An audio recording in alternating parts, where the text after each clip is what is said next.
1 महीने की बात कह रहे हैं। भगवान की माया इतनी विलक्षण है कि पलक गिराने में जितना समय लगता है उससे आधे समय को कहते हैं निमिषार्ध। क्या कहते हैं? पलक गिराने के समय में जो आधा समय है वो निमिषार्ध। उस निमिषार्ध में भगवान की योग माया चाहे तो सैकड़ों ब्रह्माओं की आयु को प्रतिष्ठित कर सकती है। तो एक दिन में 1 महीने का समय प्रतिष्ठित हो गया, इसमें क्या आश्चर्य की बात है। और भागवत में इस प्रकार का प्रमाण है। श्री मार्कंडेय महर्षि को 6 मनवंतर हो गए थे तपस्या करते करते। कितने मनवंतर? 6। भगवान ने प्रकट होकर दर्शन दिया, कहा वरदान मांगो। बोले भगवान हम सुनते हैं कि आपकी माया बड़ी प्रबल है, बड़ी प्रचंड है, पर हमने तो जब से जन्म लिया तब से अब तक आपकी माया का अनुभव ही नहीं कर पाया। तो हम आपकी अचिंत्य अनंत शक्ति वाली माया का दर्शन करना चाहते हैं। भगवान हंसने लगे। लोग माया से बचने के लिए भजन करते हैं और ये माया से जन्म से ही बचे बचाए हैं, तो कहते हैं हम माया देखना चाहते हैं। चलो ठीक है, देख लेना माया।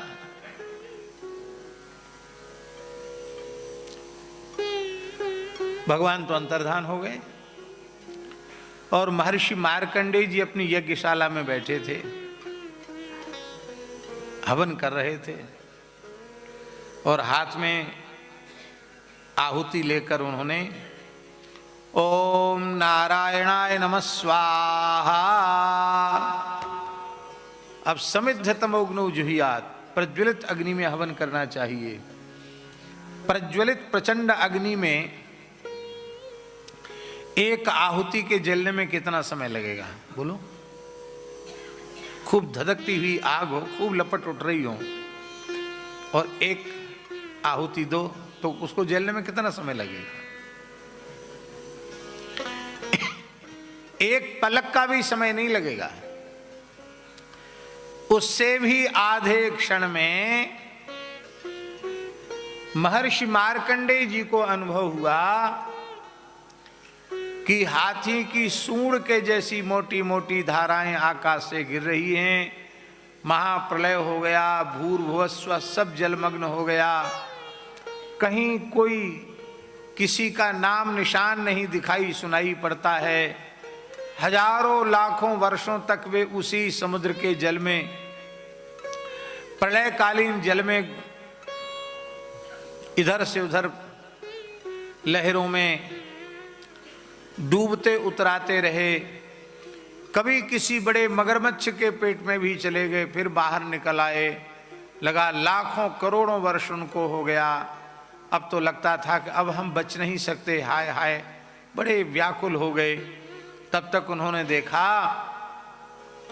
एक बट के पत्ते पर एक छोटा सा नीलमणि बालक अपने दोनों कर कमल से अपने दाहिने चरण कमल को पकड़कर उसका अंगुष्ठ अपने मुख में देकर चूस रहा है।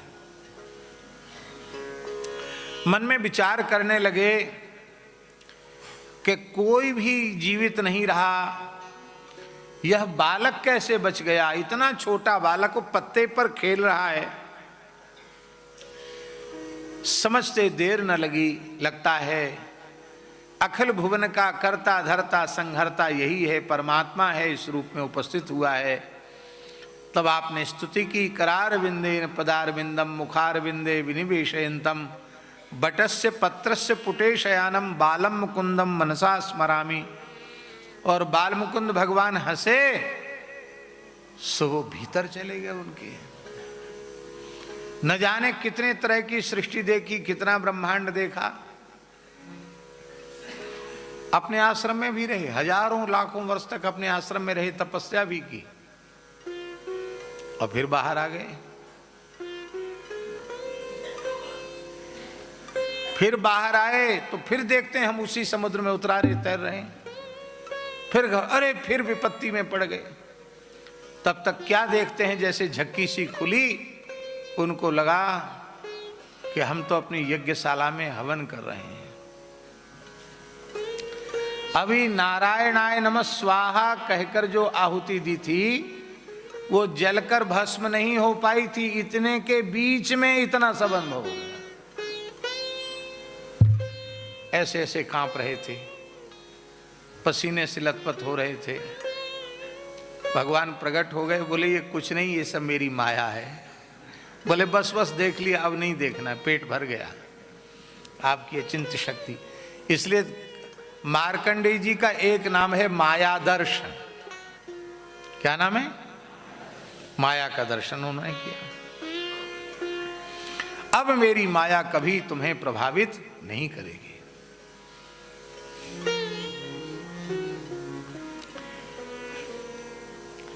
एक कथा वाराह पुराण में भी इसी प्रकार की आती है, कुब्जाम्रक वन की। कुब्जाम्रक वन जिसको ऋषिकेश कहते हैं, ऋषिकेश में गीता भवन का जो क्षेत्र है, ये सारा स्वर्गाश्रम गीता भवन का क्षेत्र सब कुब्जाम्रक वन है। इसकी वाराह पुराण में बड़ी महिमा का वर्णन है। ये माया वर्जित क्षेत्र है।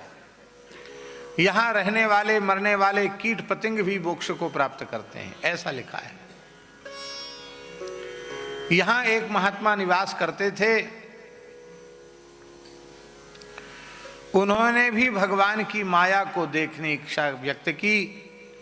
भगवान ने चतुर्भुज रूप में उनको दर्शन दिया और वे महात्मा कुब्जाम्रक वन से गंगा जी में गोता लगाने के लिए गए। गोता लगाए, गोता लगाते ही बाहर निकले तो उनको क्या अनुभव हुआ?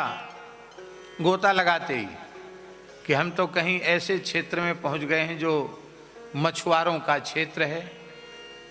चारों ओर लोग मछली पकड़ रहे हैं, मछली मार रहे हैं, कोई भून रहा है, कोई खा रहे हैं। उन लोगों ने पकड़ लिया, मछुआरों ने,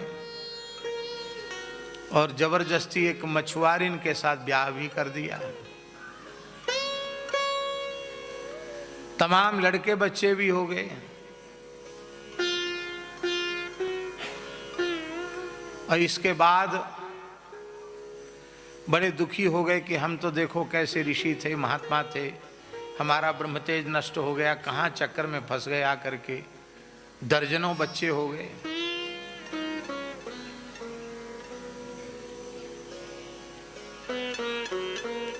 मन में सोचे चलो गंगा जी नहाया।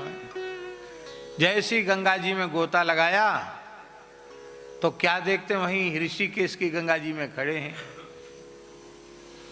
और उनके महात्माओं ने कहा कि आप गीला वस्त्र बलकल निचोड़ रहे थे, उसको ऐसी निचोड़ते हुए क्यों खड़े हैं? बाहर नहीं निकलेंगे और कोई नित्य नियम नहीं करना है क्या आपको? समझ गए बात? नहीं समझे? गोता लगा के कपड़ा निचोड़ने में जितना समय लगा उतने समय में सब हो गया। और वहां तो और एक विचित्र बात लिखी है कि वो जो पूर्व परिवार जो माया से जो हुए थे वो सब खोजते हुए उनको यहां आ गए। हाँ, ये और विचित्र बात लिखी है। तीसरी कथा कलयुग की सुनावे, ये पुराणों की कथा है। एक पंडित जी थे उड़ीसा के, उत्कल देश के एक ब्राह्मण देवता थे, परम भागवत थे, भगवान के बड़े भक्त थे, परम वैष्णव थे। उनके मन में आया कि नीलाचल धाम में जाकर जगन्नाथ भगवान को 108 श्रीमद् भागवत के मूल पारायण सुनावे। और कोई उनके मन में कामना नहीं थी, केवल एक ही कामना थी, भगवान जगन्नाथ का प्रेम हमको प्राप्त हो, बस। और कोई इच्छा नहीं, कोई लौकिक कामना, मोक्ष की भी कामना उनके मन में नहीं थी। निष्काम भाव से पारायण कर रहे थे। 108वां पारायण पूर्ण हो गया, सप्ताह पारायण। और उनके मन में संकल्प उदित हो गया। क्या? बोले जैसे भगवान ने मार्कंडेय जी को माया दिखाई, हमको भी दिखा, में देखें तो सही भगवान की माया कैसी है। ये सब जगत माया ही है, लेकिन फिर भी भगवान दिखा में देखें कैसी माया, ये मन में आ गया। तो भगवान का नाम है भक्तवांछा कल्पतरु। भगवान ने कहा चलो थोड़ा पंडित जी से खेल करते हैं।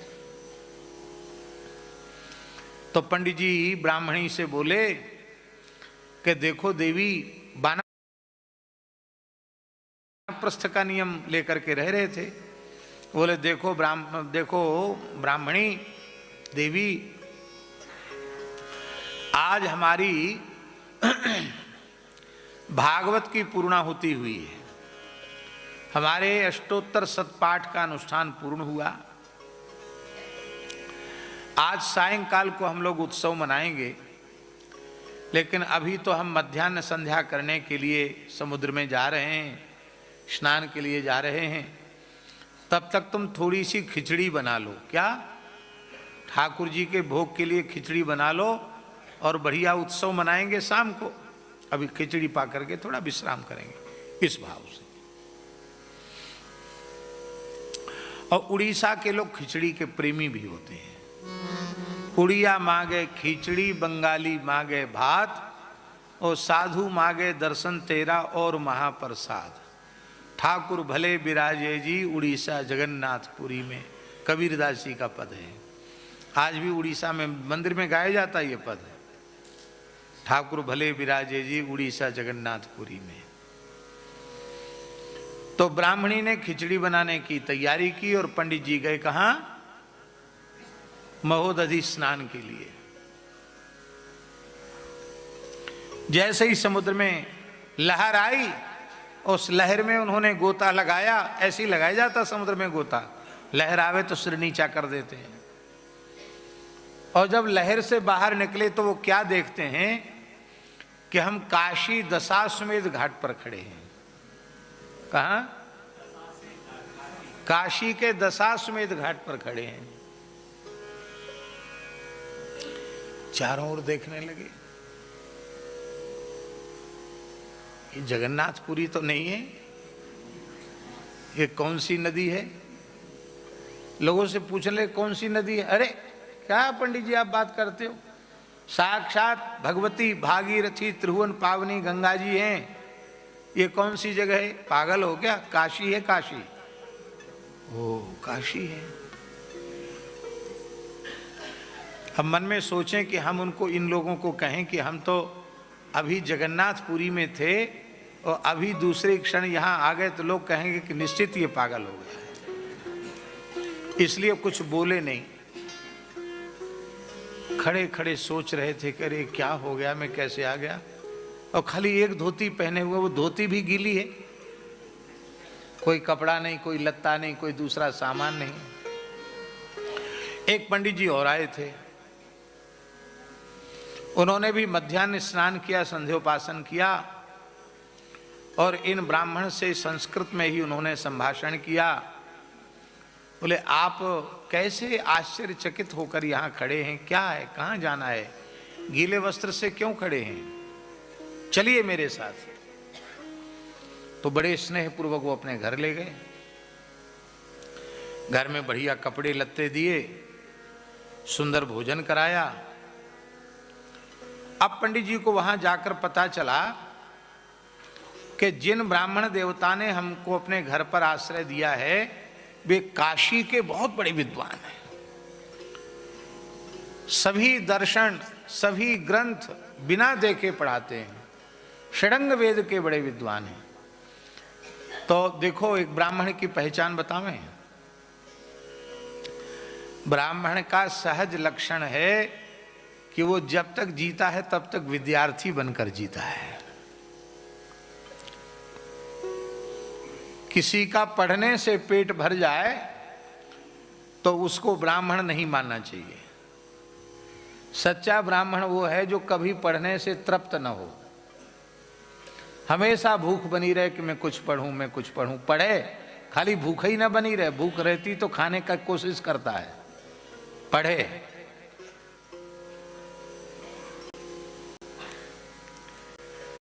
हमारे बटोही झाजी के बगल में झाजी बैठे हैं। सेवा निवृत्त होने के बाद संपूर्ण वैष्णव मतावज भास्कर को आपने कंठस्थ कर लिया। अभी लगभग 80 वर्ष की आयु तो होगी, हैं? 84-85 वर्ष की आयु है। ध्यान देकर सुनो, इस आयु में कई ग्रंथ कंठस्थ कर लिया आपने सेवानिवृत्त होने के बाद।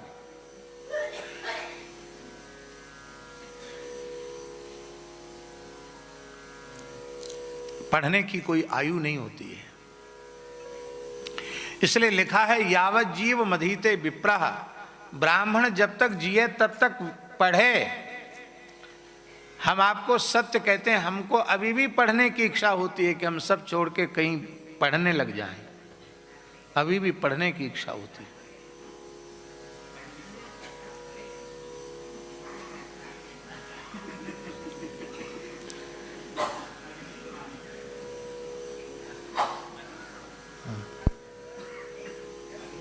क्या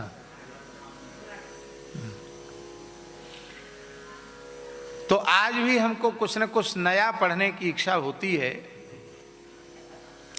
तो पंडित जी के मन में आया, अच्छा हुआ ब्राह्मणी तो कैसे भी गुजारा कर लेगी, पुत्र मातृभक्त हैं, माता की देखभाल कर ही लेंगे, कोई बात नहीं। इतने अच्छे पंडित जी मिले हैं तो कोई पता तो है नहीं, यहीं रह के पढ़ लेते कुछ दिन। तो वो पंडित जी उनसे पढ़ने लग गए और भगवान की ऐसी विलक्षण कृपा की पढ़ने में संपूर्ण शास्त्रों के वो भी वैसे ही पंडित हो गए। अब वो ब्राह्मण देवता वृद्ध थे पढ़ाने वाले, उन्होंने कहा कि देखो मेरी एक ही पुत्री है, कोई योग्य वर मिला नहीं, और तुम बहुत पवित्र ब्राह्मण मालूम पढ़ते हो और शास्त्रों के विद्वान भी हो, तो हमारे गुरुकुल को चलाओ और मेरी एक ही आज्ञा है कि मेरी पुत्री का पाणी ग्रहण करो। अब गुरु और आज्ञा करिए से गुरु जी की बात मानकर पुत्री का पाणी ग्रहण भी कर लिया। समय आने पर गुरु जी और ससुर जी दोनों संबंध हो गए ना, वो पधार गए। तो पंडित जी ने उनकी विधिवत अंत्येष्टि आदि भी कर दी। उस दूसरे विवाह जो हुआ था पढ़ाने वाले गुरुजी की बेटी से, उसके भी कई संतान हो गए, वो भी पढ़ लिख कर बड़े विद्वान हो गया, वो सब विद्यालय चलाने लगे, उनके भी ब्याह हो गए, उनके भी बच्चे बच्चे हो गए। तो पंडित जी कभी कभी अपने मन में सोचें कि हम तो उड़ीसा के ब्राह्मण थे, वहां ब्राह्मणी को छोड़ के आए, 60-65 वर्ष की आयु में दूसरा विवाह कर लिया, तो यहां भी इतने बच्चे हो गए, उन बच्चों का क्या होगा, वो बेचारी ब्राह्मणी का क्या होगा। मैं किसी को कहूं तो कोई मेरी बात पर विश्वास नहीं करेगा। तो मन में आता तो बोलने का, लेकिन बोल नहीं पाते। एक दिन अपनी ब्राह्मणी से बोले कि देवी मैं दशाश्वमेध जा रहा हूं मध्याह्न संध्या करने के लिए। जाओ, आप तो जाती हो, रोज जाते हो, आज कोई अनहोते जा रहे हो, जाओ। पंडित जी गए, गोता लगाया तो देखते हम जगन्नाथपुरी के समुद्र में खड़े हैं।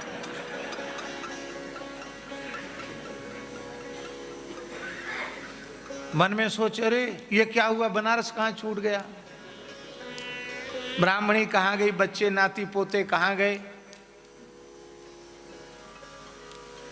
सो गीला कपड़ा निचोड़े भी नहीं, अपना लोटा सोटा लंगोटा भी वहीं छोड़ के जल्दी जल्दी जैसे कोई पगला सा जाए, ऐसी गीले कपड़े से धोती से पानी टपक रहा है, पास में ही रहा होगा घर, आ गए। ब्राह्मणी ने कहा बुद्धि ठीक तो है आपकी। कहा क्यों? कहा कपड़े दिए थे पहनने के लिए, वो उसको पहन के क्यों नहीं आए, जलपात्र वहीं क्यों छोड़ के चले आए। वो आपने ही कहा था कि आज खिचड़ी बनाने ना, हमने जो अदन धरा था उसका पानी गर्म नहीं हुआ, चूल्हे पर जो बटलोई रखी थी खिचड़ी बनाने के लिए उसका पानी गर्म नहीं हुआ, और आज आप बिना संध्योपासन के बिना नित्य नियम के तो चले ही आए, अपनी धोती साफी गमछा लंगोटा लोटा सोटा सब वहीं छोड़ के चले आए। जाओ ले आओ, नहीं कोई ले जाएगा, उठाई गिर वाला ले जाएगा। पंडित जी ने कहा, रे हमारा पूरा घर उजड़ गया, हम बनारस चले गए थे, वहां हमारा ब्याह हो गया था, नाती पोते हो गए। अरे बोले क्या बक रहे हो? अरे लगता है इनके माथे में गर्मी चढ़ गई है। कोई बात नहीं, कुछ खिला पिला के पंडित जी को सुला दिया। अब वो घबराने लगे। तब साक्षात जगन्नाथ जी प्रकट हुए। बोले कुछ नहीं, ये मेरी माया, आपने इच्छा की कि मैं थोड़ी तमाशा देखूं तो आपने तमाशा दिखा दिया। बोलो भक्तवत्सल भगवान। इसलिए भगवान की किसी भी लीला में संदेह मत करो। आप कहेंगे ये कथा आपने कहां से सुनी, इसका संप्रदाय क्या है? यह कथा वृंदावन की भगवत साक्षात्कार संपन्न विभूति पूज्य पंडित श्री जगन्नाथ प्रसाद भक्तमाली जी के मुखारविंद से तुलसी जयंती के अवसर पर सुदामा कुटी में हमने सन 1981 या 82 में सुनी थी। कितने ही सन में? या 81 सन रही होगी या 1982 रही होगी, इससे ज्यादा नहीं। तब हमने ये कथा उनके मुख से सुनी थी जो आज हमने आपको सुनाई है। बोलो भक्तवत्सल भगवान की जय।